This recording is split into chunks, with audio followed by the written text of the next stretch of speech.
भक्तों, एक नौजवान और संत की कहानी। एक नौजवान अपनी घर की छत से पतंग उड़ा रहा था। पतंग उड़ाते हुए डोरी को छोड़ता गया। पतंग दूर चलती गई। कहते हैं पतंग जंगल की तरफ चली गई। जंगल की तरफ जब पतंग गई तो डोरी टूट करके जंगल में एक साधु की कुटिया के आगे जा गिरी। साधु ने उस पतंग को देखा और उठा करके अपनी कुटिया में रख लिया। ये नौजवान जंगल में गया। जंगल में कुटिया को देखा। कुटिया के पास जाकर के साधु से बोला, साधु महाराज, आपने मेरी पतंग को देखा है क्या? सन्यासी महाराज ने कहा, हाँ बेटे, पतंग आई थी। नौजवान पूछता है, सन्यासी महाराज, पतंग कहाँ है? सन्यासी महाराज बोले, बेटा, पतंग कुटिया में रखी है। नौजवान अंदर गया और साधु की कुटिया से पतंग निकाल लाया। साधु महाराज कहते हैं, बेटा, तू पतंग भी उड़ा लेता है? नौजवान कहता है, हाँ स्वामी जी, पतंग जब उड़ा लेता हूँ जब कोई नौजवान ताश खेलने को नहीं मिलता है। स्वामी महाराज कहते हैं, अरे तू ताश भी खेल लेता है? नौजवान कहता है, हाँ स्वामी जी, ताश भी जब खेल लेता हूँ जब कोई साथ में शराब पीने के लिए नहीं बैठता है। सन्यासी महाराज बोले, अरे तू शराब भी पी लेता है? हाँ स्वामी जी, शराब भी जब पी लेता हूँ जब कोई साथ में मांस मच्छी खाने को नहीं बैठता है। सन्यासी महाराज बोले, अरे तू मांस मच्छी भी खा लेता है? नौजवान बोला, हाँ स्वामी जी, जब खा लेता हूँ जब कोई साथ में जुआ खेलने को नहीं बैठता है। सन्यासी महाराज बोले, अरे तू जुआ भी खेलता है? हाँ स्वामी जी, जब खेल लेता हूँ जब कोई साथ में वेश्या के पास लड़कीबाजी करने के लिए नहीं मिलता है। स्वामी जी बोले, अरे तू इन चक्करों में पड़ा है, क्या करेगा इन सब में कर? कहते हैं कि उस नौजवान ने अपने को दुर्गुण गिनाए।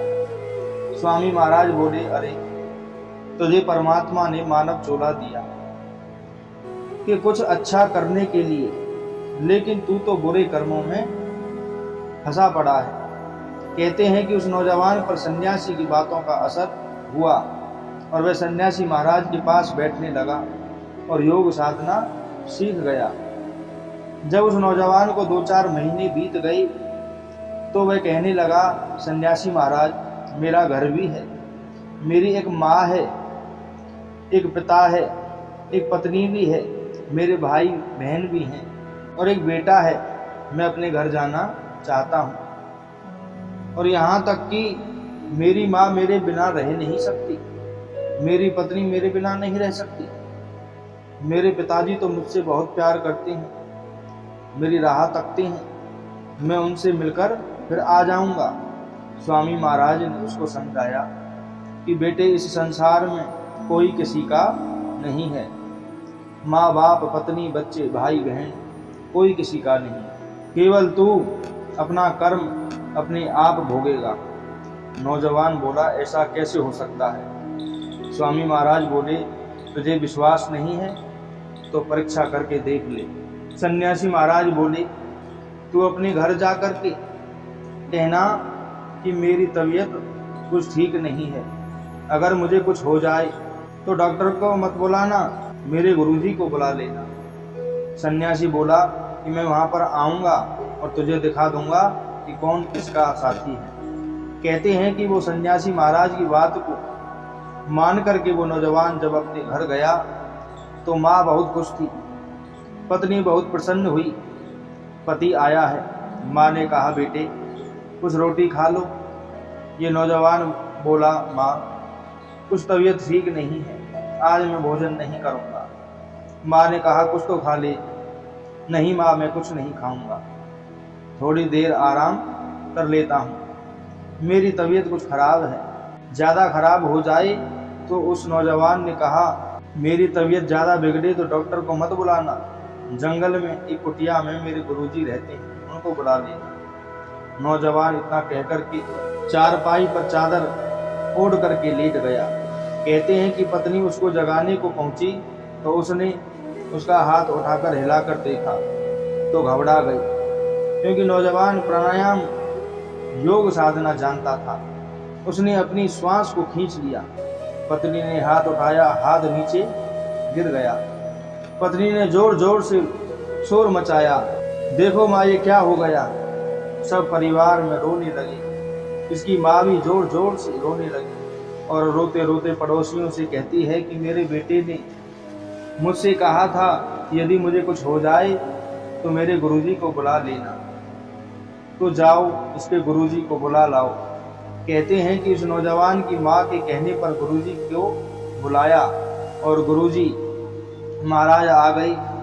सन्यासी महाराज 2-3 मीठी पुड़िया वहाँ बना करके लाई और बोले नौजवान की माँ से, देखो तुम्हारा बेटा तो चला गया, लेकिन मैं ऐसी विद्या जानता हूँ कि तुम इस पुड़िया को खा लो तो तुम इस संसार से चली जाओगी और तुम्हारा बेटा जीवित हो जाएगा।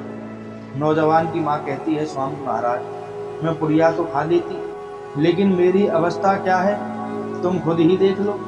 अभी तो जाने की इतनी जल्दी तो नहीं है, बेटा तो और दूसरा पैदा हो जाएगा। पिता से कहा तुम ही खा लो।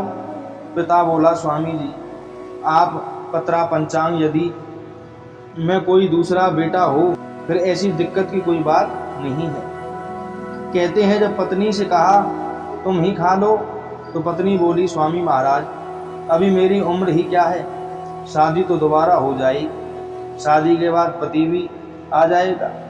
स्वामी महाराज जब पुड़िया को लेकर के पड़ोसियों के पास गई तो पड़ोसी भी उठकर वहाँ से चलने लगी, परंतु कोई भी उस पुड़िया को खाने के लिए तैयार नहीं हुआ। अंत में स्वामी महाराज कहते हैं, चलो मैं ही खा लेता हूँ। सभी बोले, हाँ स्वामी महाराज आप ही खा लो। हाँ, सन्यासियों का जीवन ही है परोपकार के लिए हुआ है। कहते हैं सन्यासी महाराज ने नौजवान से पहले ही कह दिया था कि मैं पुड़िया को खा लूँ, मैं लेट जाऊँगा, फिर तुम खड़े हो जाना। स्वामी महाराज नौजवान से कहते हैं, बताओ बेटे कौन किसका है। तू कहता है माँ मेरी है, वही माँ पुड़िया खाने से मना कर देती है, पत्नी बाप पड़ोसी सभी मना कर देते हैं, अब बताओ कौन किसका है। नौजवान बोला, स्वामी महाराज इस संसार में कोई किसी का नहीं है, न बाप न माँ न पत्नी न बच्चे न भाई न बहन, कोई किसी का नहीं। जब तक इस संसार में है तभी तक का रिश्ता है। इसीलिए हमें उस परम पिता परमात्मा की भक्ति में लग जाना चाहिए जिसने ये मानव देह दी है। भगवान ही मनुष्यों का सच्चा साथी है, बाकी तो सब झूठे साथी हैं। इस नौजवान को ज्ञान हो गया, आँखों और मन से संसार रूपी माया का पर्दा हट गया और परमात्मा की आराधना में लग गया वह नौजवान। उस नौजवान ने अपने गुरु की कृपा से परमात्मा को पा ही लिया, 84 लाख योनियों से छूट गया, अंत में भगवान के धाम को चला गया, भगवान का पार्षद बन गया। भाइयों, ये तो उस नौजवान की कहानी है। अब हमें देखना है कि हमें इस संसार रूपी भवसागर से कैसे पार उतरना है, या इसी संसार रूपी भवसागर में डुबकी लगाते रहना है और अंत में 84 लाख योनियों में ही घूमते रहना है। सोच लें और समझ लें। बोलो जय श्री राम, जय श्री कृष्ण।